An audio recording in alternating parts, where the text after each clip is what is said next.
Again, it's the corner forward, Eamon Morrissey, coming down to get some piece of the action. Stopped by Ger Cunningham. Into the midfield. And Michael Phelan is having an excellent second half. What a very good substitution it's turned out to be. Lester Ryan for Kilkenny. There's a man loose to his right. That's Richie Power, but he overhit the pass and in-nipped Kieran McGuckin.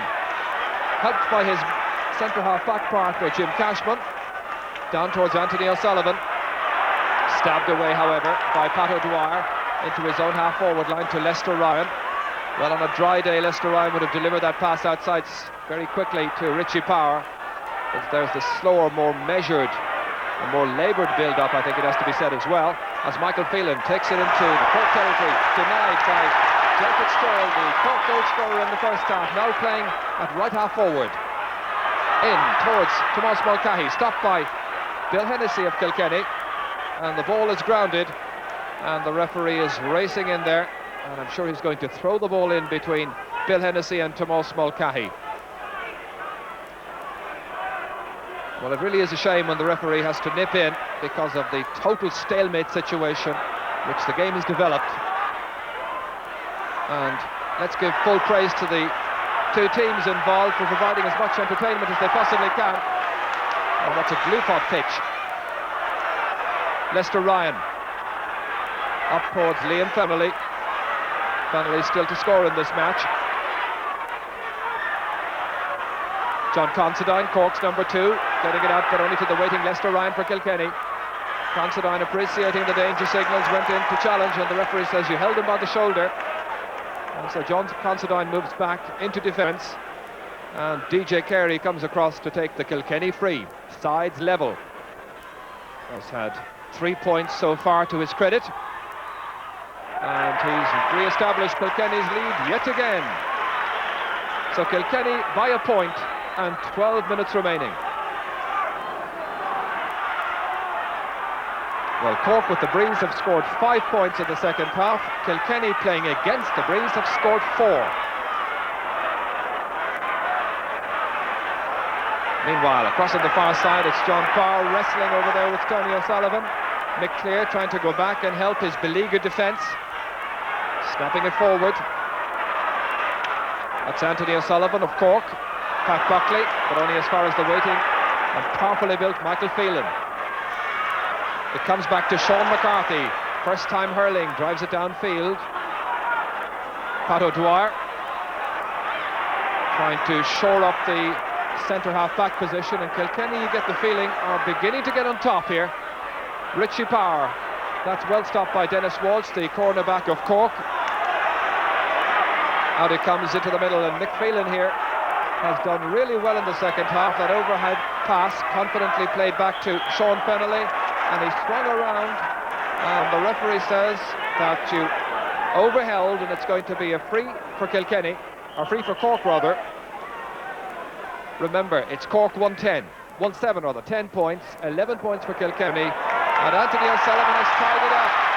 It's 1-8, 11 points for Cork, and Kilkenny 11, with Anthony O'Sullivan's 4th point of the afternoon, 3 of those coming from frees.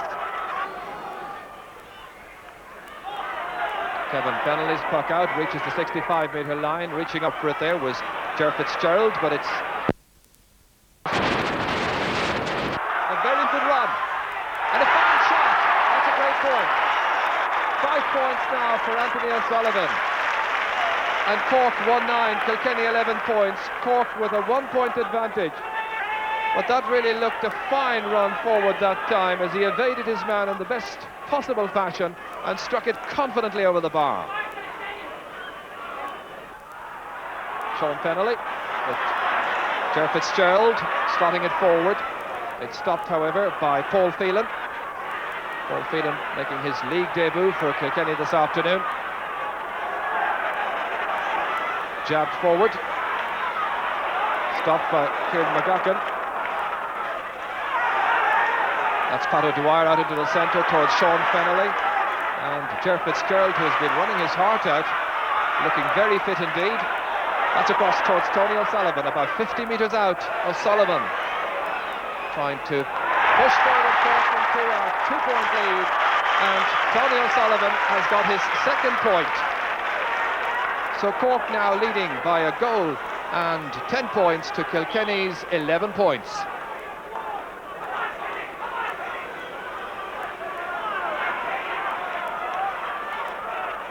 Sean Fennelly in there battling with Pat O'Dwyer.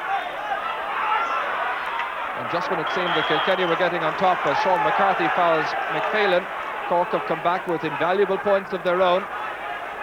And now at this critical stage in the match, I wonder whether that substitution of Teddy McCarthy will prove to be an ace in the pack yet.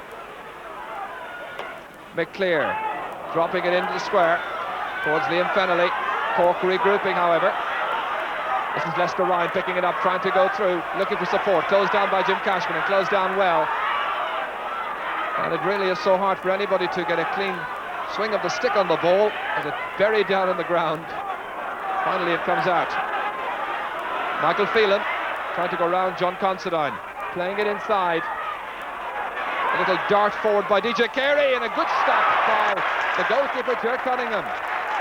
Well, that counts as a very good save, probably one of the best of the match so far. DJ Carey took it inside. It was a stinging shot. Cunningham saw it and reacted smartly. A 65. McClear, breeze into his face. The side trailing by 2 points. So will Kilkenny go for a goal here and try and secure the 2 points? Liam Fennelly going across. Over there too is Kieran McGuckin trying to feed it back. Intended for Richie Power. Players losing their footing. That's Pat Buckley over there, but he recovers. And that's a good clearance under pressure by Pat Buckley. Down it goes towards Anthony O'Sullivan, but it breaks into the hands of McClear. McClear swinging on his left-hand side across here towards the corner forward. And that's McPhelan, in fact, who puts it over the bar. McPhelan, who came in as a substitute at half-time, has got 2 points, and there's now a difference of just 1. Cork 1-10, Kilkenny 12 points, and we have 2 minutes remaining.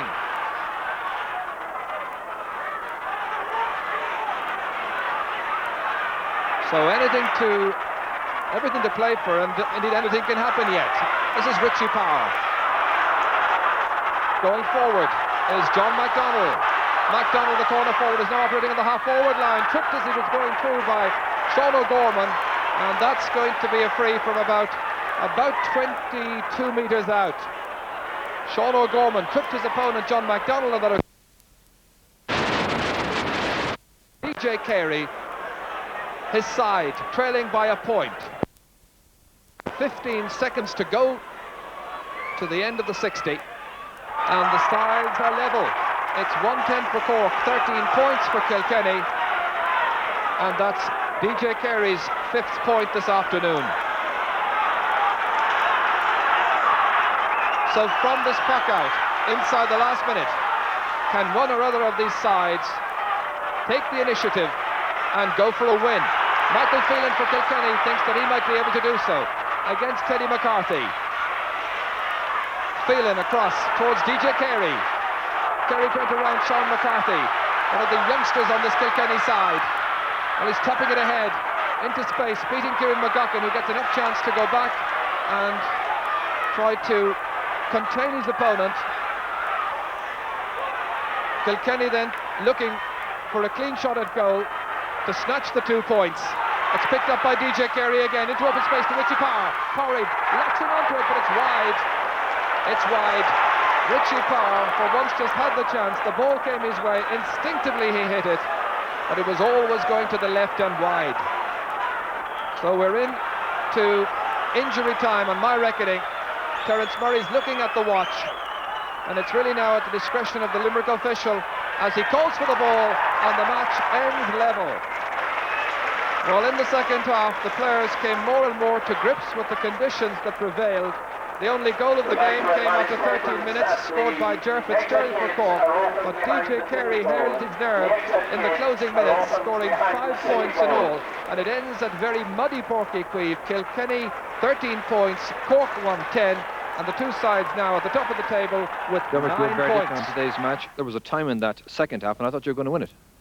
There was, I suppose, there was a time and I thought we could lose, but I think at half-time we made up our minds that we weren't going to be beaten, and that portrayed itself throughout the whole entire second half. We were playing against a very strong wind, we were down at times, and ground conditions were difficult. I would say it was more a test of character than a test of hurling today. It was remarked on by more than one person to me that your style is rather similar to Eddie Kerr. Well, I don't know. Eddie and I worked a little bit on it in the past, and he's given me great coaching, and I take it that way since. The ground was very soft, and playing against Kilkenny, you never get an easy day out there. But you weren't able to get very much distance in the shots at any time, any of the players. No, well, see, the ball was sticking to the ground, and by the time you get the ball, then it was you lost a lot of energy just even going for the ball. So Down at the very end of that match there, you played a pass inside to Richie Parr, which could well have given you the 2 points. Yeah, well, at the time, I think I rose the ball, and I was bottled up at the time, and Richie called for behind, and I just put it over my head. It could have went anywhere, but lucky it went to Richie, but only barely. I think it's great the post going out is a bit unlucky. Mud wrestling conditions? It was fairly trying conditions today, all right. The ground was very heavy. Your feet was getting caught in the ground all the time. Let's say I'm happy with the progress so far. We have, I suppose, about the fourth rung of the ladder, and there are many more rungs to climb, but we're going in the right direction. Jerry, you were in goal-scoring form again this afternoon. That was a nice little pass that you received inside there from Tomas Small. Yeah, he caught a great ball coming in high from, I think it was from Tony. Hit it in high, and Mull made good ground, and I let a shout, and he seen me free, and he passed it over his head. I like to do a score and like this.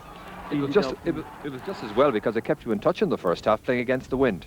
Yeah, they got a couple of quick points down. They seemed to be pulling away with us, and we were started struggling to score against the wind, especially and the goal kept us in touch. like we such a bad year last year, it's great to get back and winning. Here's Larry Thompson.